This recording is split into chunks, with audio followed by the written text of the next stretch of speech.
are the programs that this government has put in. One would have thought that a Prime Minister of Barbados, rather than talk about who ain't used a pictorial ever in their life, or who are conservative, would have tried to come up now with some programs and tell the people of Barbados what programs are you putting in place to prevent the hopelessness that is now in the bosom of too large a percentage of our youth, and to give them hope.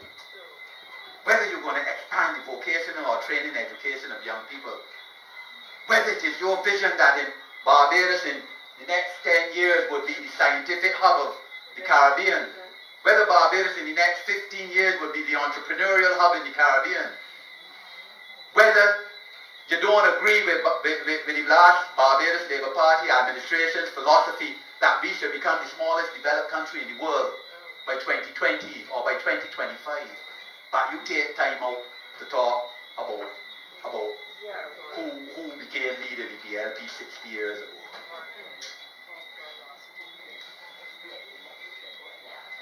We have seen no implementation of any concrete workable youth service program in this country that young people can channel their energies into and gain some skills that they can make their future life beneficial and they can sustain themselves. Nothing emanating from the Democratic Labour Party. But the Democratic Labour Party, true to form, has looked after itself. The parliamentarians voted to get back the 10% increase in salary and made it retroactive for 10 months to April last year. So therefore, in one hug, the Prime Minister must be getting close to $40,000 when you add that up, plus his salary that month, and his members of his ministers about 35,000, because it's retroactive. In other words, the order was signed the 15th of April 2006. So don't mind, they only brought it to Parliament in February this year. Because it was signed then, it was made retroactive. But you have not got back your 10%, those of y'all working in the public service. Or you ain't get any increase in salary. The Prime Minister spoke about how, quoting Errol Barrow in 1985, some speech that he made about how the money is on the other side and the sacrifices are on this side. Is taking back your 10% a sacrifice when you have not given anybody an increase in salary? The sacrifice is on the side of the Barbados Labour Party members of Parliament, because we refuse to take the 10% on a matter of principle. We said we are not taking any 10% restoration of salary when the people of Barbados have not got an increase in salary, the public servants. So our money, the first batch, went to the Salvation Army, one of the most credible global NGOs in global NGOs, of which I am proud to have served as a director of the advisory board, and some went to the Diabetes Association too. Two worthwhile noble institutions, that is where our 10% went. Because as we know, too many Barbadians suffer from diabetes. So the sacrifice is on our side. One would have thought that a Prime Minister would have used a speech, televised as it was, born on radio as it was, to speak about our continuously declining economic state, to speak about our continuously increasing debt situation. We are now the third or fourth most indebted country in the world, with debt to GDP at 160%, when the recommended position is 60%. Did he talk about that? One would have thought he would have used the opportunity in one of the few occasions that he speaks to speak about our worrisomely high unemployment rate. Did he speak about that? That affecting, of course, working class people, not the rich people. I mean, he mentioned a bit about crime and violence, telling you, where know, the criminals don't come on radio and broadcast their strategy, so we ain't broadcasting ours. So we waited to see if when we go back in Parliament on the 26th of September, if they bring in this suite of legislation now to deal with crime. Other Caribbean Prime Ministers, including the Bahamian Prime Minister, for example, recently have brought out full comprehensive strategies that anybody could understand on how they can deal with the crisis situation in their particular country. But we have not had the benefit of that from our political leader, or rather the country's political leader. But, you know, the Prime Minister is the Prime Minister. And you really can't expect anything different from him at this stage of his career. But to say now that Mia Mottley is not suitable to be Prime Minister of Barbados, since he never used, one of the things he said is he never used a pictorial. Well, I don't know if we ever use a pictorial or not. I mean, I used pictorial when I was a scout, when we used to camp out. I remember camping out in the Cox in St. Lucie and used pictorial.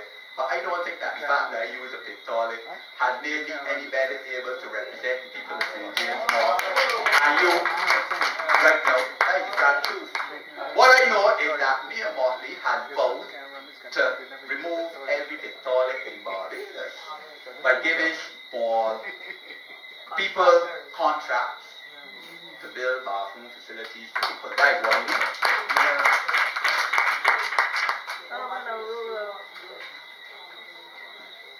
I know that it is folly, absolute folly, and quite frankly unchristian to speak about someone in terms of the accident of their birth.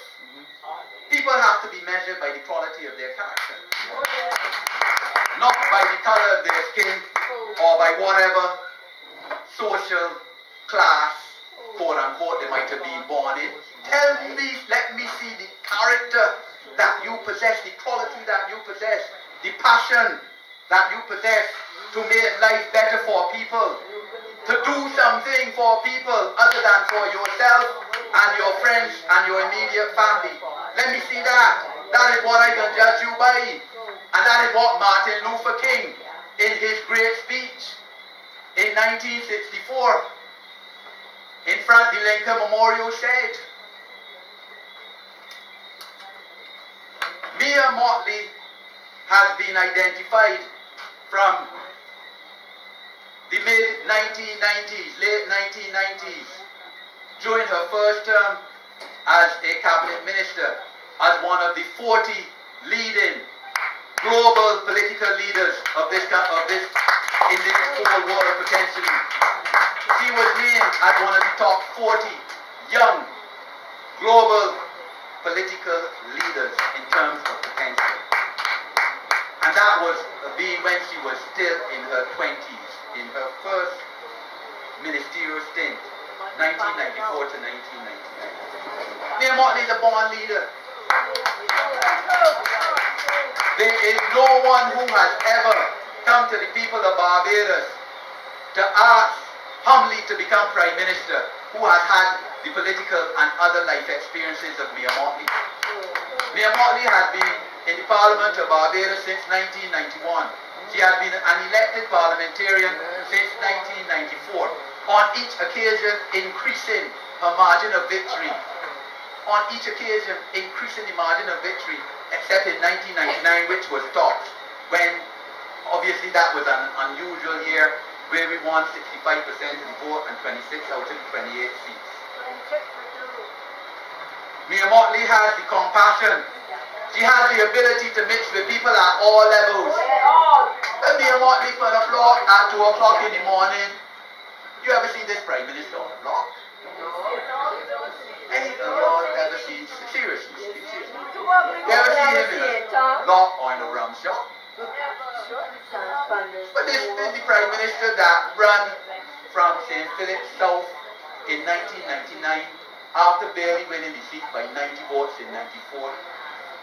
And he ran after Anthony Wood, lashed him hard, beat him bad, and ran. Didn't even have the courage to stand in St. Philip South where he was born and fight. Run to St. Michael's seat. And get beat out there too. Nolan's beat him the first time. Simply because he does not have the presence and ability, either the ability or the inclination to mix at all levels. And you can say that Mayor Mottley is an elitist, somebody that on a block mixing with everybody at 2 o'clock in the morning, all kind of hours. All about Barbados, Mayor Mottley is. You see Mayor Mottley, I don't know if she sleeps. I'm a man that don't get much sleep, and I might message Mayor at 3 o'clock in the morning and get back a response. Why told her, when you don't sleep, when you like me? At 1 o'clock in the morning, and I get back a response to last night. But this morning, not last night, 2:48, Mayor responded to me on an issue that we can deal with this week. But we're not going to deal here. Timing is important. Mayor Mottley, no one has come, as I said, to offer us themselves as Prime Minister with more experience, with more qualifications than Mayor Mottley.